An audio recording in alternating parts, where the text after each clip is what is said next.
Secretismo, encubrimiento, desastre. Entre 1939 y 1945, los cielos de Europa fueron testigos de innumerables misiones secretas llevadas a cabo por los aliados en un esfuerzo por destruir la maquinaria de guerra nazi. La mayoría seguirán siendo un absoluto misterio. Los hombres y los resultados de estas misiones no se conocerán nunca. La misteriosa muerte de Joe Kennedy. Una de las más extraordinarias misiones secretas de la Segunda Guerra tuvo un trágico desenlace en Blythburgh Fen, al este de Inglaterra, en el año 1944. En ese lugar, un misterioso acontecimiento terminó con una terrible explosión y dejó desolada a una de las más renombradas familias de la política de los Estados Unidos.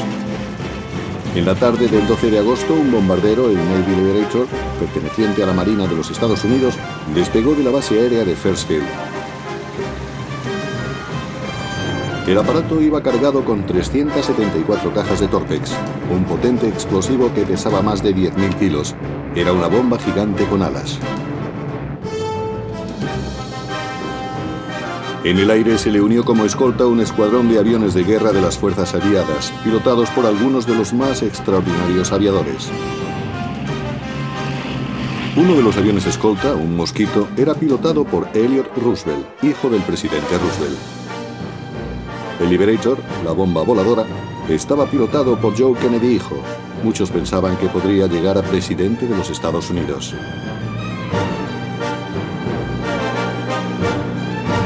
Su misión consistía en destruir una de las armas secretas más mortíferas de la Fuerza Aérea Alemana. A principios de 1944, Hitler aterrorizaba al mundo con sus bombas V. Era la V de la venganza.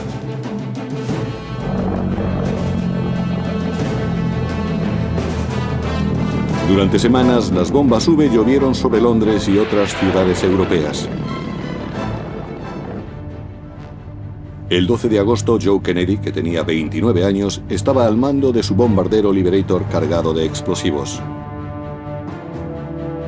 En el último momento, él y su copiloto debían saltar en paracaídas, dejando que el avión, dirigido por control remoto, siguiera su rumbo hacia su objetivo en suelo francés, un búnker enterrado a muchos metros de profundidad. El búnker alojaba el supercañón V3, el más mortífero del armamento alemán. Utilizando frecuencias de radio, podían detonar por control remoto los explosivos que llevaba el Liberator y dirigir el avión al objetivo sin los pilotos a bordo.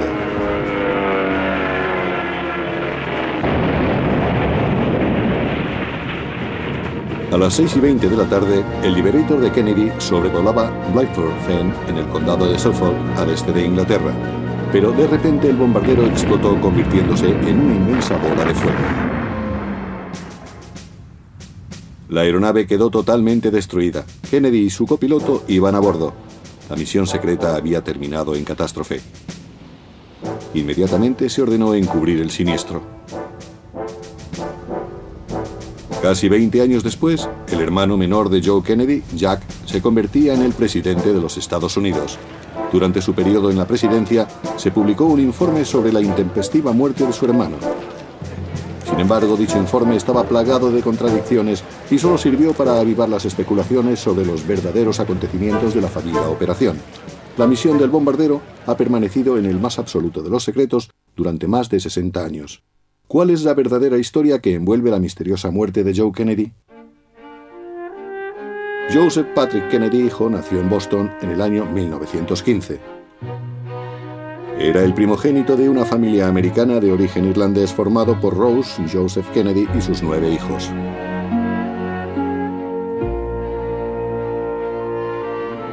A pesar de que cuando el abuelo de Kennedy llegó a Estados Unidos no tenía nada, él y su hijo hicieron que su familia prosperase y se convirtiese en una de las más influyentes de Boston. Joe Kennedy se crió entre privilegios y opulencia.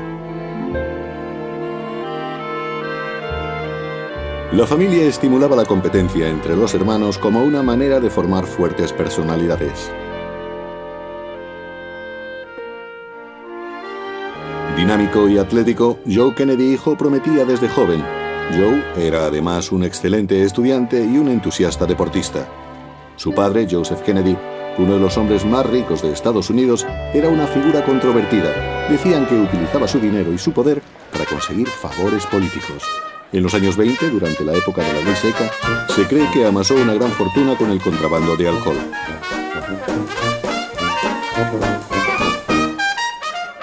Además, ganó $5 millones produciendo films de bajo presupuesto. En 1938, Joseph Kennedy fue nombrado embajador de los Estados Unidos en Gran Bretaña. Joe hijo y el resto de la familia se mudaron allí con él.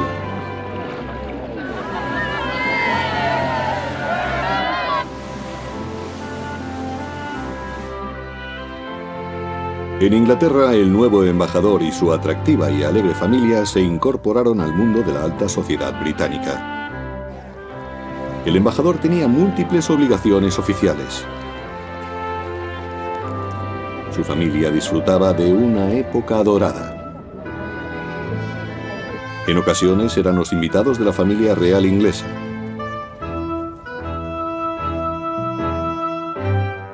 Tanto Joe hijo como su dinámico hermano Jack participaron junto a su padre en actividades diplomáticas. Sin embargo, el embajador Kennedy no solía estar de acuerdo con los miembros más importantes del gobierno británico. Su admiración por la Alemania nazi era un secreto a voces. Apenas un año después de la llegada de los Kennedy a Gran Bretaña, la fuerza destructora nazi entró en acción. Cuando Gran Bretaña y Francia declararon la guerra a Alemania, en señal de apoyo a Polonia, Kennedy aconsejó a su gobierno que Estados Unidos se mantuviera neutral. Solo un año después, Francia fue arrasada por Alemania y las tropas británicas se vieron obligadas a evacuar Dunkerque.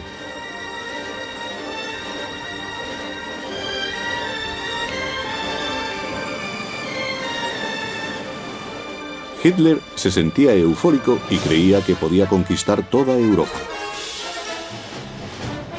A finales del verano de 1940, Londres sufrió continuos bombardeos alemanes en el que murieron miles de civiles británicos. Parecía que Gran Bretaña sería el próximo país en rendirse ante los nazis.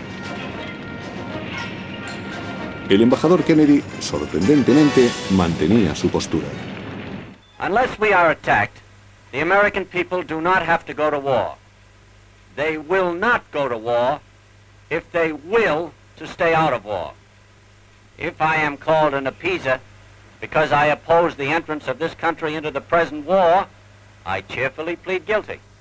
And so must every one of you who want to keep America out of this war. Sin embargo, tanto Joe Kennedy hijo y su hermano estuvieron en completo desacuerdo con su padre. Ambos creían en la causa de los aliados y deseaban participar activamente en la guerra. La impopular postura del embajador Kennedy afectó a su carrera política. Su apoyo al régimen nazi enfadó tanto al líder británico, Winston Churchill, como al presidente de Estados Unidos, Franklin Roosevelt. Ambos mandatarios decidieron formar un frente común contra Adolf Hitler. En diciembre de 1940, Joseph Kennedy fue destituido de su cargo como embajador de los Estados Unidos.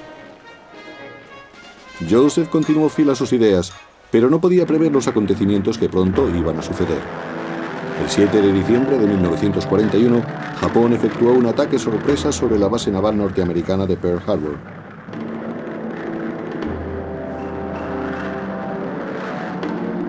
Automáticamente, Estados Unidos le declaró la guerra a Japón.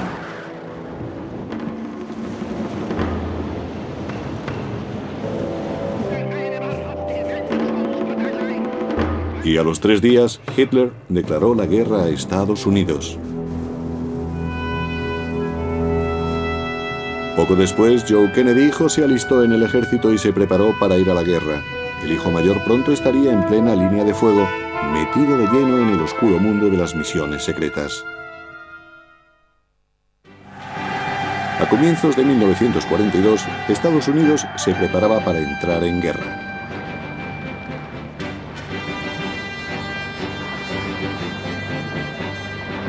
Entre los miles de hombres que respondieron a la llamada del gobierno se encontraba Joe Kennedy hijo. Air Cadet Joseph P. Kennedy Jr. reports for preliminary training. With other college men, he'll try for Navy wings. Young Kennedy made the headlines while his father was ambassador to Great Britain.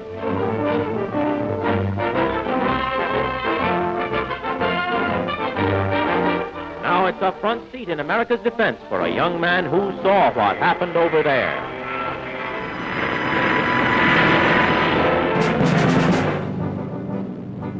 Una vez incorporado a la División Aérea de la Armada, Joe Kennedy empezó su entrenamiento como piloto de Liberator, un bombardero de patrulla marítima de las fuerzas aliadas. Estos aviones se utilizaban para localizar y atacar submarinos enemigos. Jack, el hermano menor, también decidió servir a la causa aliada, alistándose al igual que Joe en la Armada. Jack Kennedy participó en la Guerra del Pacífico contra Japón. Después de servir en el Servicio de Inteligencia de la Marina, Jack solicitó ejercer un papel más activo. Fue nombrado comandante de una lancha torpedera PT. Eso lo colocaba en primera línea, lo que era muy arriesgado.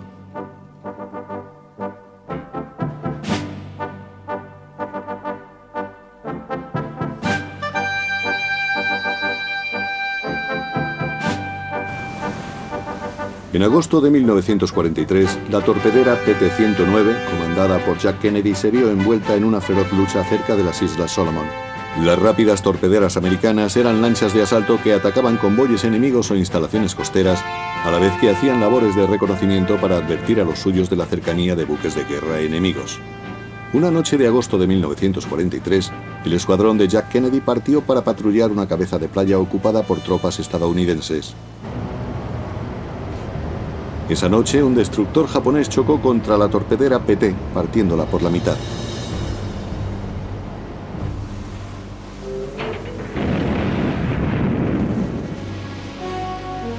Jack Kennedy y su tripulación se vieron obligados a abandonar la embarcación. Nadaron hacia las islas cercanas, donde Jack ayudó a un camarada que estaba gravemente herido. Finalmente todos fueron rescatados y Jack Kennedy se convirtió en un héroe nacional. Sus proezas se publicaron en los medios de todo el país. Y Jack fue condecorado con la Cruz Naval.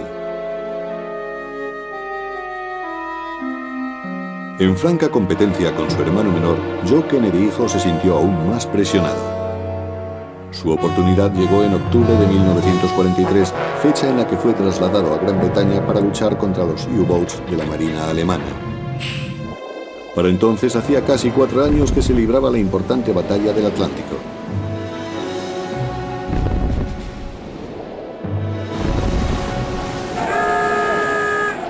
Si los convoyes americanos y británicos no eran capaces de cruzar las líneas del bloqueo alemán para poder transportar alimentos y suministros militares, Gran Bretaña perdería la guerra. El primer ministro Churchill tenía las ideas muy claras. I still rate highest among the dangers we have overcome the U-boat attack upon our shipping, without which we cannot live, or even receive the help which our dominions and our grand, generous American ally have sent us. Ese trabajo era vital, aunque a menudo aburrido. Había que patrullar muchas horas y muy raramente la rutina se veía interrumpida por algún que otro ataque. Joe Kennedy estaba destinado en la base de Dunkeswell, en el condado de Devon. En poco más de 6 meses ya había realizado 35 misiones que consistían en localizar los U-Boats de la bahía de Vizcaya. Cuando no estaba de servicio, Kennedy se marchaba a un Londres que sufría los efectos de la guerra. Allí se encontró con miles de militares americanos que poco después se convertirían en sus nuevos aliados. Los americanos se dedicaron a explorar los ambientes londinenses, incluida su vida nocturna. Durante uno de sus permisos, Joe conoció a una misteriosa mujer inglesa de la que se enamoró apasionadamente. Pero ella estaba casada y debido a la posición social de Kennedy, nadie podía enterarse de su relación. El escándalo podría acabar con sus esperanzas de conseguir un alto cargo en la política. En cuestión de semanas, casi todos los hechos de la vida de Kennedy se mantuvieron en el más absoluto secreto. Durante los primeros meses de 1944, el entrenamiento de miles de jóvenes soldados americanos en Gran Bretaña alcanzó un grado de intensidad desconocido hasta ese momento. Era evidente que la tan esperada invasión aliada sobre la Europa ocupada por los nazis no iba a hacerse esperar.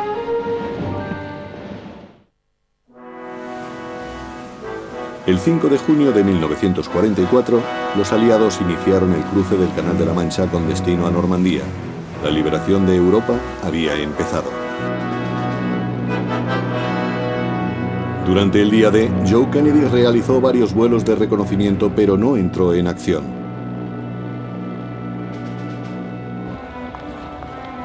Los habitantes de Londres vivían con la esperanza de que la guerra iba a terminar pronto. Esa sensación de alivio duró poco tiempo. Muy pocos días después del día D, los londinenses sufrirían sorpresivos ataques de las fuerzas de Hitler. Las bombas nazis caían desde el aire sobre hogares, tiendas y oficinas, causando miles de víctimas civiles. Había comenzado un nuevo tipo de guerra y era la oportunidad que Joe Kennedy había estado esperando para entrar en combate.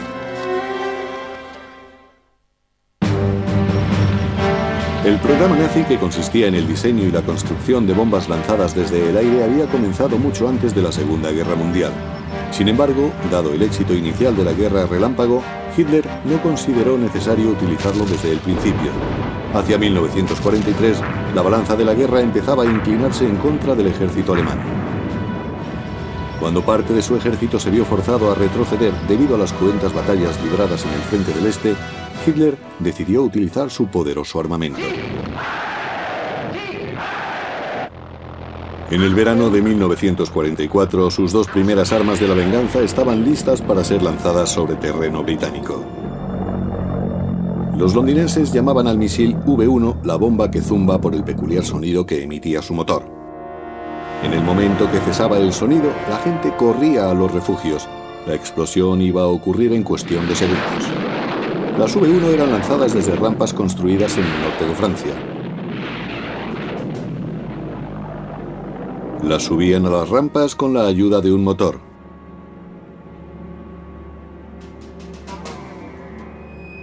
Cuando alcanzaban una velocidad de 400 km por hora, el motor se desprendía y sus propios pulsorreactores tomaban el mando. Las V1 estaban equipadas con sistemas de vigilancia básica, lo que las convirtió en la primera versión de los misiles de crucero. La ojiva contenía aproximadamente 1000 kilos de material explosivo.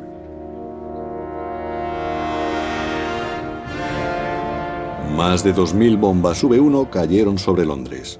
La muerte y la destrucción que sembraron fue devastadora. Más de 5000 civiles murieron con estos ataques. Pero las V1 se desplazaban a una velocidad constante y se convirtieron en blanco fácil para la artillería antiaérea de las fuerzas aliadas.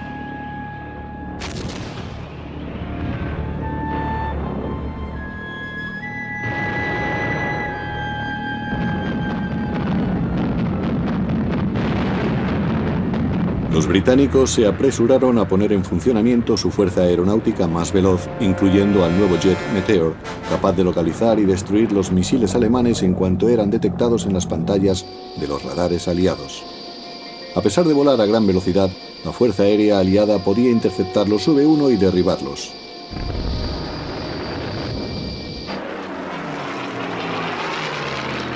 Los pilotos de las fuerzas aliadas también consiguieron desviar los misiles enemigos de su recorrido.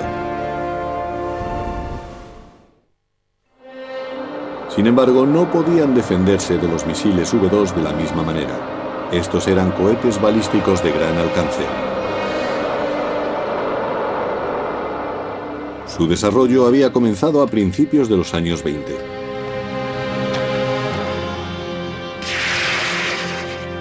Y cuando el régimen nazi llegó al poder, construyó un centro de investigación en Peenemünde, un remoto emplazamiento en la costa del mar Báltico.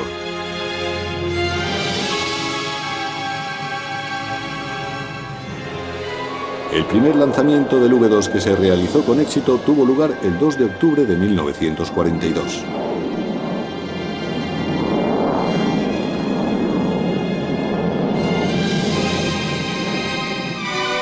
Hitler se mostró extremadamente interesado en el desarrollo del V2, ya que pensaba que con ese armamento podría ganar la guerra. El V2 tenía una longitud de 15 metros y pesaba más de 13 toneladas, incluyendo una ojiva de 1 tonelada de explosivos. Este cohete podía lanzarse desde un sistema móvil, lo que lo hacía difícil de localizar.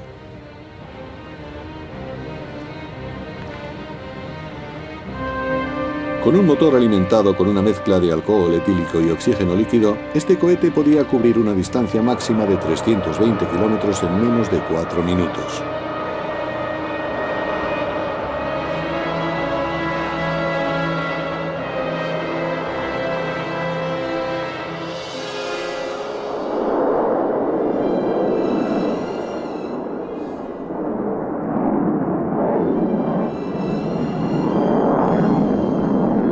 Cuando alcanzaba una altitud de 100 kilómetros,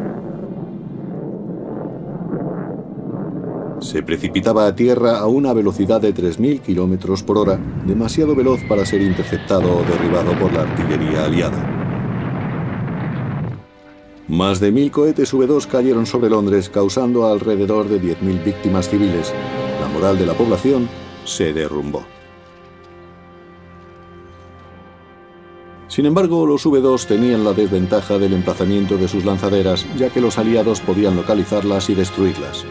Por esa razón, Hitler ordenó construir lugares de lanzamiento ocultos en el norte de Francia.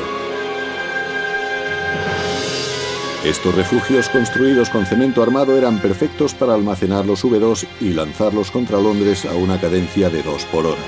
Los refugios estaban tan bien construidos que era casi imposible que las bombas convencionales aliadas pudieran dañarlos. Por eso los aliados se vieron obligados a diseñar una nueva artillería para destruirlos. Un gran desafío porque podría dar a la guerra un giro decisivo.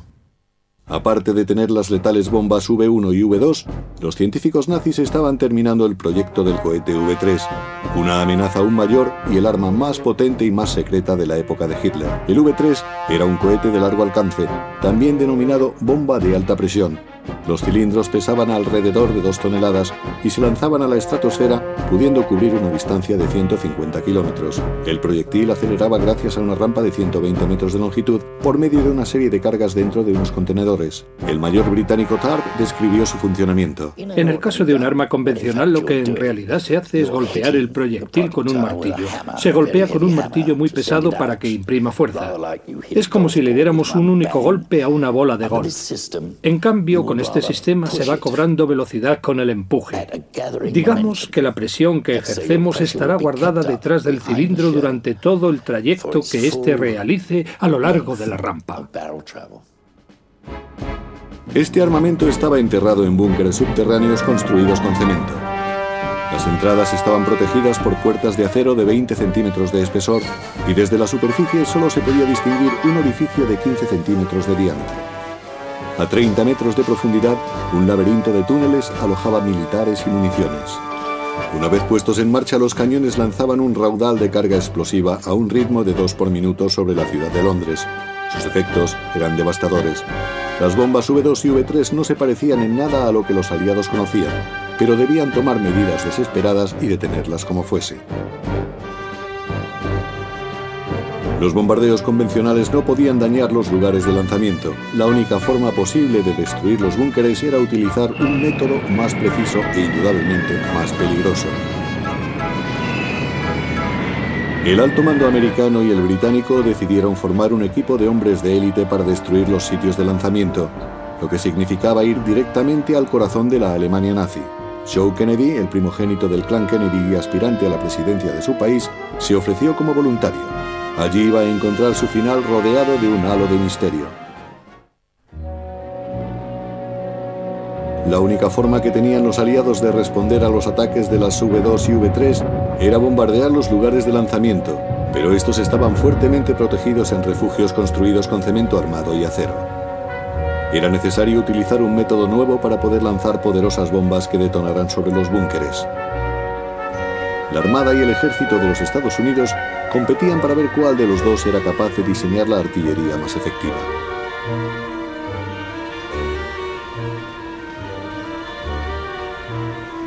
Ambos llegaron al acuerdo de que la mejor solución sería hacer una investigación previa con aviones teledirigidos.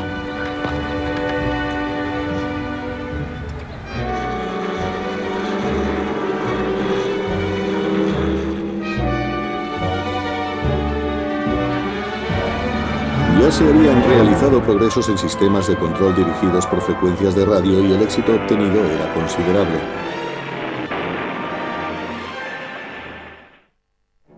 Sin embargo, los americanos también competían con los alemanes, quienes a su vez también estaban desarrollando bombas planeadoras controladas por radio.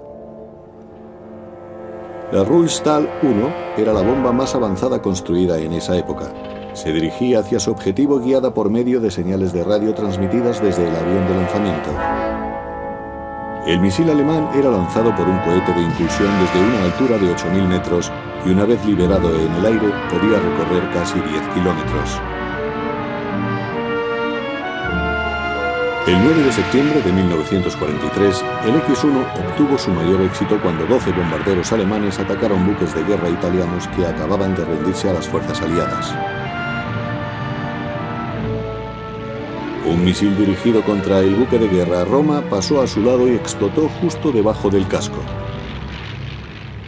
Un segundo X-1 perdió velocidad al chocar contra el blindaje del buque e hizo explosión en la bodega. El buque se partió en dos, hundiéndose en 40 minutos. Otros 7 buques aliados también sufrieron los ataques de los X-1. Fue una forma devastadora de demostrar el potencial que poseían los misiles teledirigidos. Hacia el año 1943, los Estados Unidos habían desarrollado una bomba dirigida que se lanzaba desde un avión en vuelo.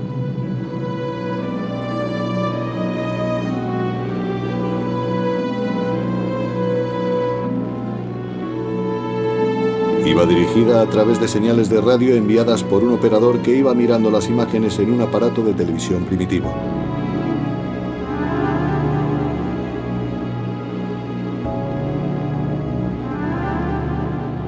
La precisión de esta bomba era alentadora, pero había un problema. Su carga era demasiado pequeña como para que produjera daños en los lugares de lanzamiento de las V2 y las V3.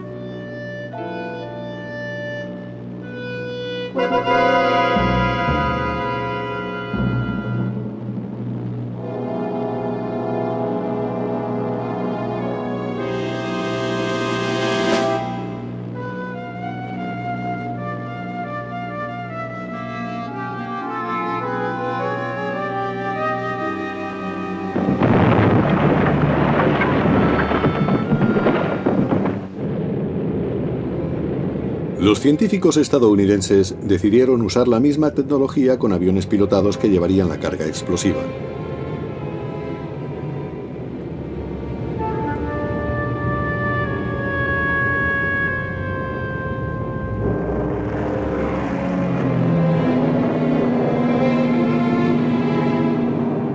Los aviones serían pilotados por aviadores y a mitad de camino de la misión estos saltarían en paracaídas.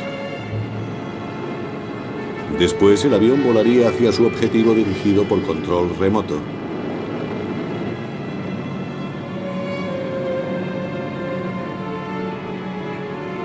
Para estas misiones, la Armada estadounidense decidió utilizar los bombarderos B-17, mientras que el ejército optó por los B-26 Liberators.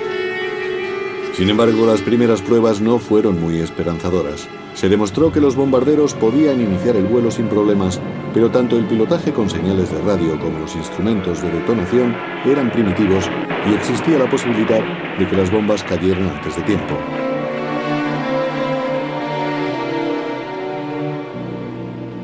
Las primeras misiones realizadas por los aviones de la Armada de los Estados Unidos con los B-17 controlados por radio no tuvieron éxito. No consiguieron alcanzar el objetivo. Algunos pilotos murieron y otros sufrieron graves heridas a causa de explosiones incontroladas o por problemas de orientación. Sorprendentemente y a pesar de los fallos, este armamento sería utilizado para destruir los lugares de emplazamiento de las mortíferas armas de Hitler. En esa época de importantes cambios tecnológicos y de arriesgadas misiones ultrasecretas, Joe Kennedy vio la oportunidad de combatir en el frente. Joe se mostraba muy interesado en demostrar su valía en el frente, tal como lo había hecho su hermano menor, a quien se le había concedido la Cruz Naval. Joe era ya un experto aviador y se ofreció como voluntario en esta misión para pilotar uno de los bombarderos Liberator.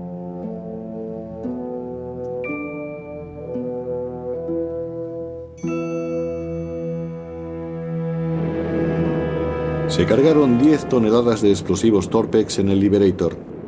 Parte de esos explosivos estaban ubicados en la cabina, a ambos lados de los dos tripulantes. Una clavija de seguridad colocada en el panel de ignición evitaría que se lanzaran los explosivos de forma accidental en el caso de que se perdieran las señales de radio. Joe Kennedy se trasladó desde Tankerswell hasta la base aérea de Fairfield en la costa este de Inglaterra preparándose para la misión. El 12 de agosto, la noche previa a la misión, Joe Kennedy hizo su última llamada de teléfono a su misteriosa novia. Lamentablemente, no pudo hablar con ella.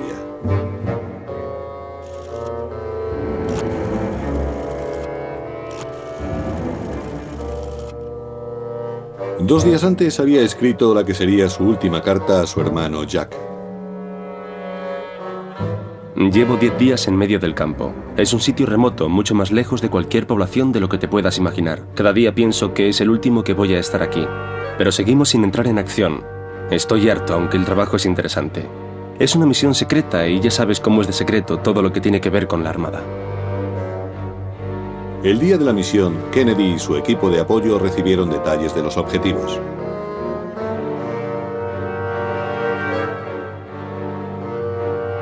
Uno de ellos estaba en un pequeño pueblo llamado Mimoyex. Allí se encontraban los V-3. Era el primero de los 4 objetivos. Los demás estaban cerca, en la región del Paso de Calais, al norte de Francia. El día de la operación era cálido y la temprana niebla matinal estaba desapareciendo. Un avión de reconocimiento había sobrevolado la costa francesa con el objeto de comprobar si allí también hacía buen tiempo. El copiloto de Joe Kennedy era el teniente Bud Willey. Este oficial formaba parte de la Unidad Aérea Especial. A pesar de que Willey había participado durante 3 años en la investigación de aviones teledirigidos, realizada por la Armada, carecía de experiencia para pilotar los Liberators. Willey debía insertar la clavija de seguridad en el panel de ignición antes del despegue. El aparato inició el despegue a las 5:55 de la tarde. Joe Kennedy hizo las maniobras cuidadosamente y el Liberator inició su vuelo.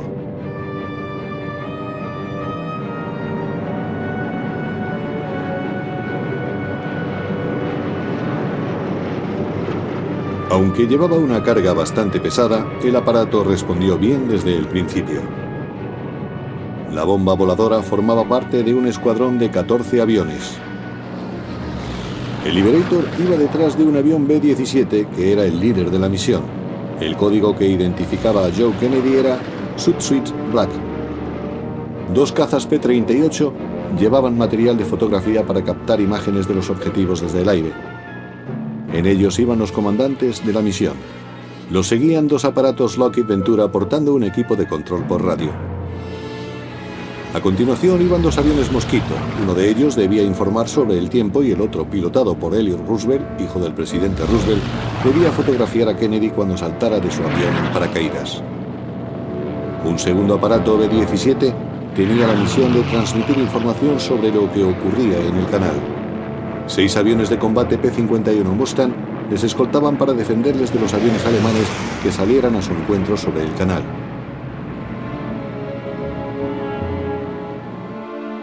Este escuadrón aliado voló información desde Fairfield hasta Framingham. Tenían planeado hacer un giro en U para dirigirse hacia Beccles, al tiempo que examinaban el equipo de radiocontrol. Los últimos exámenes se llevarían a cabo mientras el Liberator volaba por control remoto. En ese momento el aparato se apartaría de su curso para dirigirse hacia el objetivo una vez que se hubiera completado este complejo procedimiento. Kennedy y su copiloto Bud Willey debían saltar cuando el aparato sobrevolara el condado de Kent antes de que el Liberator alcanzara la costa inglesa. Entonces la bomba voladora sería dirigida por control remoto hasta la fase final de la misión. El vuelo del B-17 de Kennedy y Willey con dirección a Framingham se produjo sin incidentes y, de acuerdo al plan, hizo un giro en U dirigiéndose hacia el norte. Al hacerlo se desvió de su curso, girando más en dirección este de lo que debía sobrevolando Blythburgh.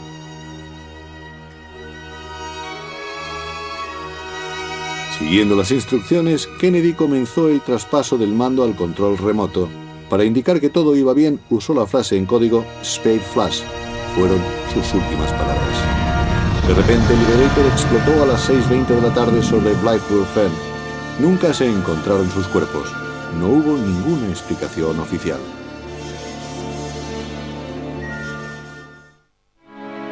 La muerte de Joe Kennedy hijo fue la primera tragedia que golpeó a la familia Kennedy.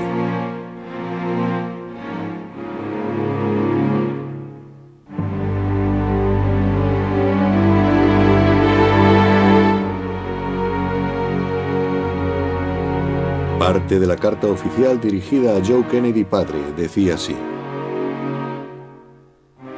no estoy autorizado para informar sobre la naturaleza de la misión que se le había encomendado a Joe, pero puedo asegurarle que dio su vida cumpliendo una misión crucial para la causa por la que estamos luchando. Como seguramente sabe, se ofreció como voluntario para una misión específica extremadamente peligrosa. Joe demostró su coraje más allá del llamado del deber y dio lo mejor de sí mismo para luchar contra enemigos. Se encontraron algunos restos del aparato en el lugar de la explosión, pero no fueron suficientes para reconstruir las causas del accidente. Debido al profundo secreto que rodeó a este siniestro, es posible que hayan desaparecido más restos del aparato. The wreckage was scattered over a wide area, and indeed after so long we didn't expect to find much of the aircraft. But many people had witnessed the incident, and several had their properties damaged. In all, 147 damage reports being received in the local countryside. Therefore, many people had kept souvenirs of the aircraft blowing up, not realizing that Kennedy was the pilot. Mick Moffett vio la explosión desde su jardín. Justo antes de llegar a este punto, vi que el Liberator desprendía una leve estela de vapor por la parte posterior, lo que me pareció raro. Y mientras lo observaba, de repente se convirtió en una inmensa bola de fuego.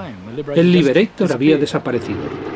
El informe oficial sobre la muerte de Joe Kennedy se dio a conocer el 14 de agosto de 1944 y afirmaba que tanto el modelo de avión como el número de bombas que transportaba y la causa del accidente eran desconocidos.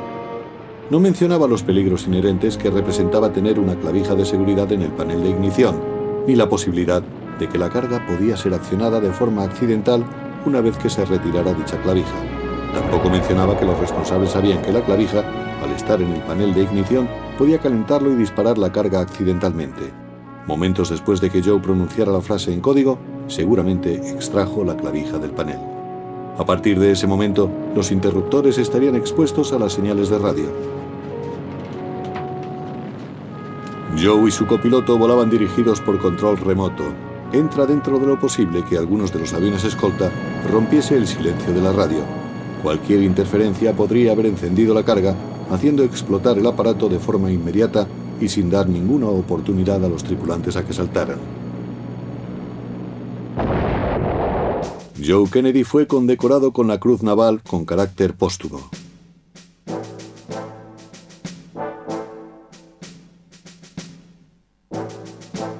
Lo que fue una desagradable sorpresa para la familia Kennedy fue averiguar que la misión de Joe en realidad carecía de sentido. El 6 de julio de 1944, una semana antes de la misión de Joe, aviones de la Royal Air Force habían atacado el emplazamiento de los V-3 en Mimmo-Jex, ocasionándole importantes daños. El escuadrón 617 lanzó bombas Tallboy sobre el lugar de lanzamiento, destruyendo túneles y armamento.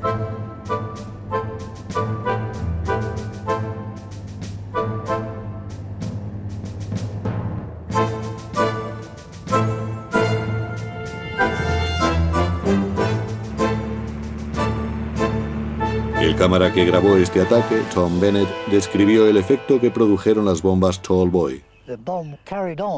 Afortunadamente, la bomba penetró en las entrañas de la construcción antes de explotar y, por lo tanto, produjo muchos más daños de lo que esperábamos. Fue un tremendo error del servicio de inteligencia estadounidense. La misión de Kennedy en Mimmo-Jex no tenía ningún sentido. ¿Es posible que el hecho de que la misión de Kennedy fuera innecesaria haya sido una de las razones por las que se silenciaron las circunstancias que rodearon su muerte? Pocas semanas después de su muerte, la base de los nazis fue arrasada por las fuerzas aliadas y a principios de 1945 estaba completamente desmantelada.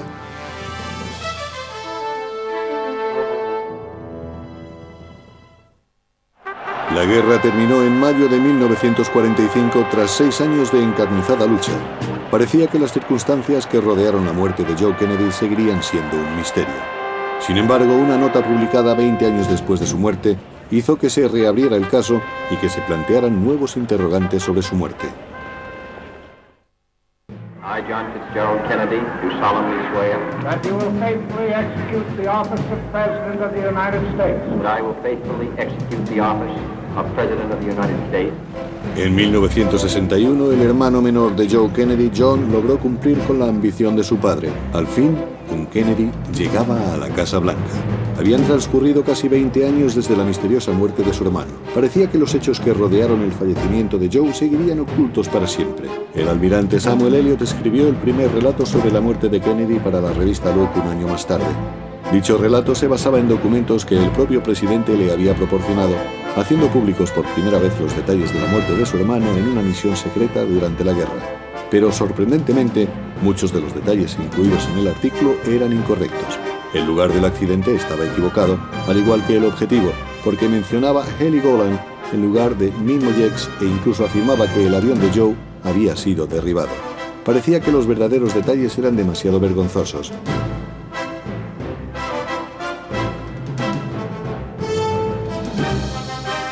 Para añadir aún más confusión, unos 20 años más tarde, el periódico alemán Bild publicó que Joe Kennedy había muerto víctima de los disparos de soldados de las SS en julio de 1944 cuando intentó escapar después de haber sido apresado.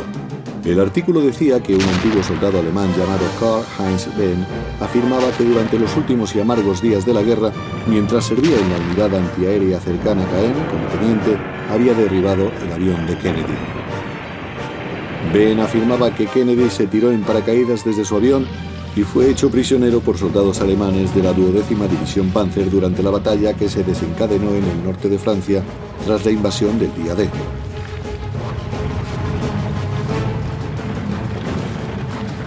Behn aseguraba que Kennedy y su copiloto fueron interrogados y que después intentaron escapar y al cruzar el río Orne fueron acribillados por los alemanes. Sin embargo, Elliot Roosevelt, hijo del presidente Roosevelt, que había volado en la misma misión que Kennedy, negó categóricamente tal información. Declaró que la versión del exteniente alemán no tenía sentido.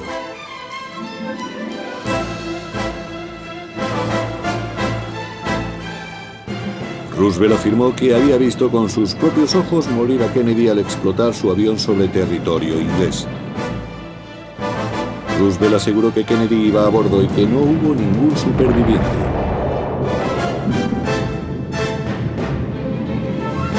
Ninguno de los 19 aviones americanos dirigidos por control remoto enviados para bombardear los emplazamientos alemanes tuvo éxito en su misión.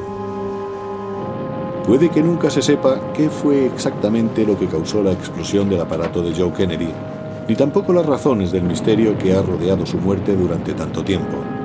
¿Será porque la misión era innecesaria o porque alguien accidentalmente hizo explotar la bomba? Al igual que muchos otros estadounidenses destinados en Gran Bretaña, Joe Kennedy lo dio todo por una causa en la que creía apasionadamente.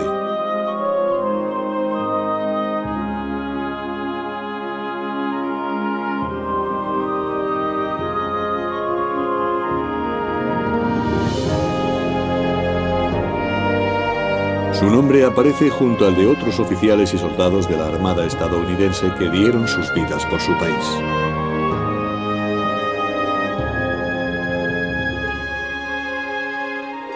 Su última misión y los trágicos acontecimientos que rodearon la mortal explosión siguen siendo un misterio, pues forman parte del mundo de las armas secretas, las misiones encubiertas y el silencio.